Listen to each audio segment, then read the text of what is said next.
Assalamualaikum warahmatullahi wabarakatuh.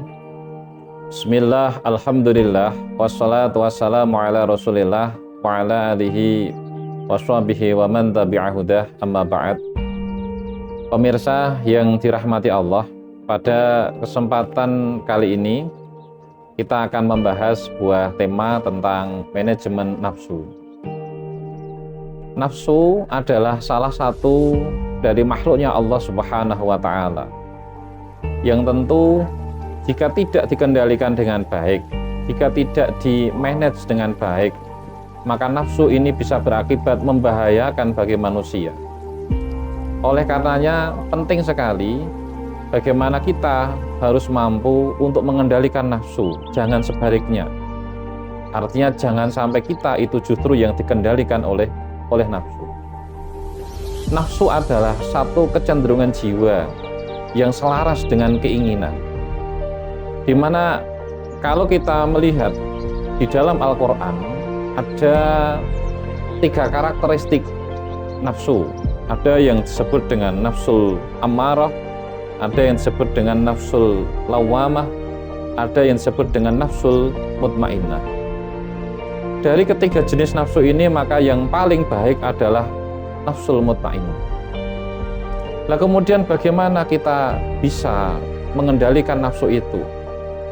Asy-Syaikh Abil Hasan Asyadzili itu memberikan satu penjelasan bahwa nafsu itu bisa dikendalikan dengan ilmu. Artinya bahwa mautun nafsi bil ilmi wal ma'rifat wal iqtida bil kitabi was sunnah. Nafsu itu bisa dikendalikan adalah dengan ilmu dan ma'rifat. Kenapa harus dengan ilmu? Karena dengan ilmulah kita akan bisa memahami karakteristik dari masing-masing nafsu itu. Sehingga dengan kita bisa memahami karakteristiknya, maka kita bisa mengantisipasinya. Jihad yang paling besar itu adalah jihad melawan nafsu.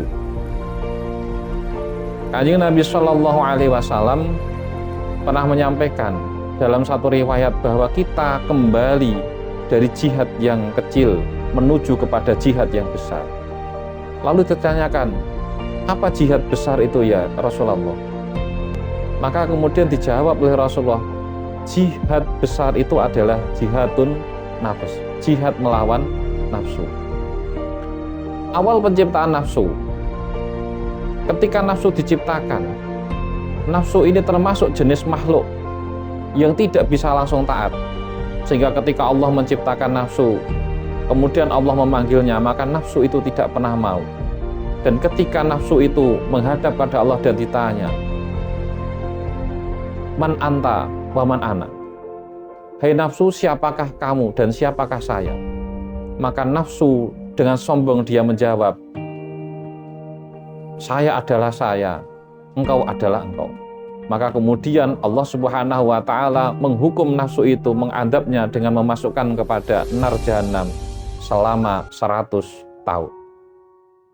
Setelah 100 tahun kemudian nafsu dipanggil kembali dan ditanya dengan pertanyaan yang sama. Lagi-lagi nafsu menjawab pertanyaan dengan jawaban yang sama.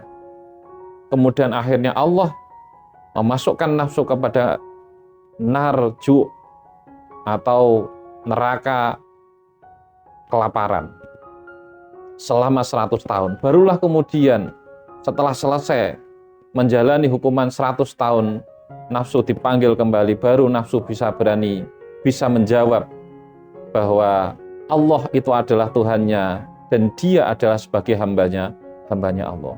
Tentu ini berbeda dengan akal, di mana akal lebih tunduk kepada Allah. Ketika dipanggil oleh Allah, akal itu langsung bergegas memenuhi panggilan Allah, dan ketika disuruh kembali maka bergegas kembali, dan ketika ditanya man anta wa man ana, maka akal langsung menjawab bahwa anta robbi wa ana abduka dhaif, engkau adalah Tuhanku dan aku adalah hambamu yang dhaif.